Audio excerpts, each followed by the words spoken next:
Welcome back. Sorry about that. And my mom said, even if that is the only soup you have, you've left it for your husband to eat when he gets back from work. If his mother walks in, there is nothing wrong. He said all you need to do is that soup that you have reserved for your husband, give to your mother-in-law to eat. And when your husband comes, he's not going to query you. He's not going to fight you for giving his mother food.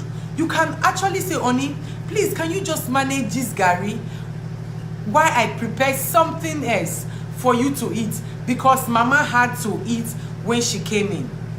If you do that to your mother-in-law, she will understand that you actually honor and you respect her. She said if it is a little bowl of soup you have left, reserved for your husband, and his mother walk in, it is mandated that out of respect and honor you have for your mother, don't say because I am reserving this soup, waiting for my husband, so mama, please stay hungry. No, give that soup to her, let her eat, and look for something to eat. Your husband will gladly eat indomie or will gladly drink gari and granite while you look for another thing for him to eat. So you are to respect your mother-in-law. It is very important. It is a key to a good and healthy relationship with your in-law. Respect them and respect the power of words. What do you say to her? Words goes a very long way to determine your relationship. Some people would say some words to you and they would have forgotten they ever spoke those words to you. But you, which those words were being spoken to, you will keep it. So while dealing with your in-laws, mind what you utter from your mouth. Mind it. And if you cannot control your temper, if you are so angry, why don't you keep quiet while mama talks or while your other in-laws talks? And when they are done talking, you just peacefully go and sit. Because words goes a very long way to determine how good and how perfect your relationship will be. I say restrain yourself from criticizing. Do not criticize. Do not look for the error in mama, and do not look for the error in your son's wife. Do not criticize their things. Always affirm whatever you think you can. Give advice only when you are being asked. Don't think you know too much. Don't think you know too much. And resolve conflicts. Try to resolve conflict. They say don't let odds build up between you and your mother-in-law. Don't keep those things here.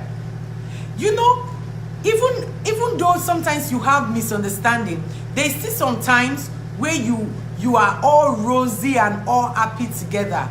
I know I said do not, at the point of conflict, try and be calm. Try and keep quiet as a daughter-in-law.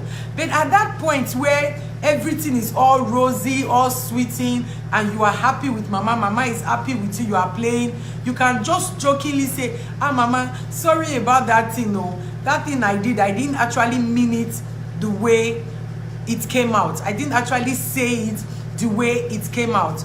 And mama will say, okay, I don't like you saying such words. You have resolved it. But don't try to prove a point at that time where there is tension. Do not try to prove a point. Do not say, no, we must settle it today. If we don't settle it today, no. At that point, it is wise you calm down. But when the atmosphere is good and calm, God bless you, Sister Florence. God bless you. Thank you for joining Heart Matters this evening. While everything is calm and mama is happy and you are happy, you can come up talking about it apologetically. Mama, I am sorry about the soup I cooked that I didn't know the salt would be too much. Mama, I'm sorry, next time I will reduce the salt. Then you see Mama say, oh, you know, salt, too much salt is not good. Please, I don't like this and I don't like that. And you will learn from it. And please, if when you are corrected, learn to take correction. Praise the Lord. I say resolve conflict. Don't keep those things in your mind. Try to resolve conflict. And please, learn to set boundaries. Learn to set boundaries. Know your boundary. Know how far you can go. Know how far what you can say.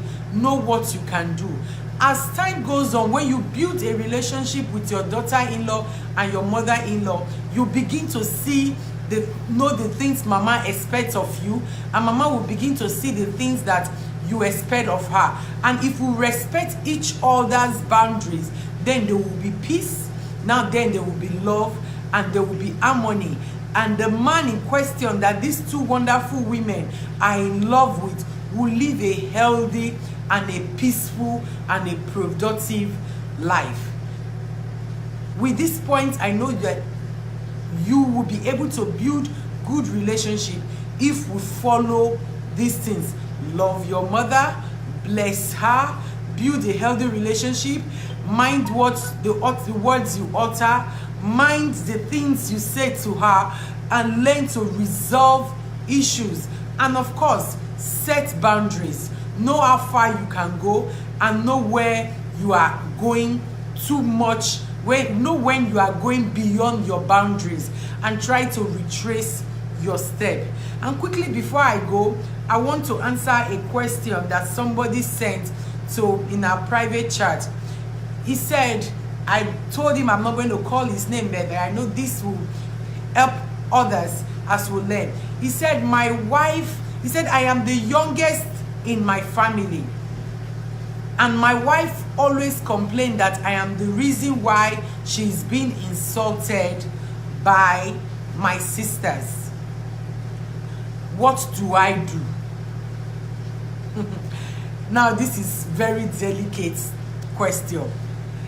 The man in question has older sisters. He's the youngest in the family and is married to a wife. Automatically, the wife is the youngest in that family.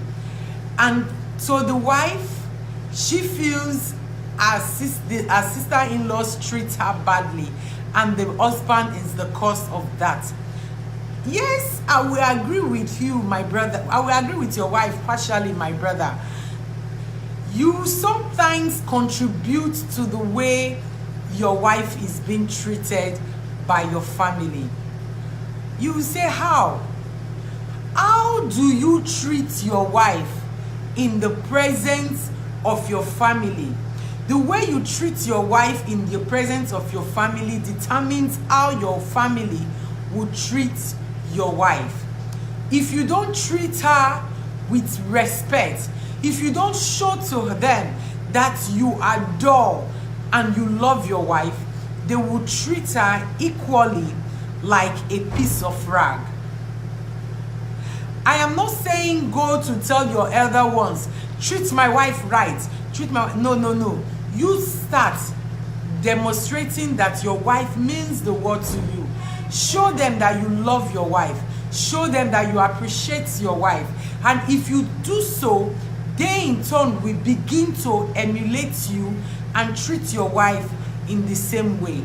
And wife, if you can listen to me, because I told your husband that he should he should share this discussion, because I'm going to talk about it. You in turn respect your sister-in-laws. Respect them.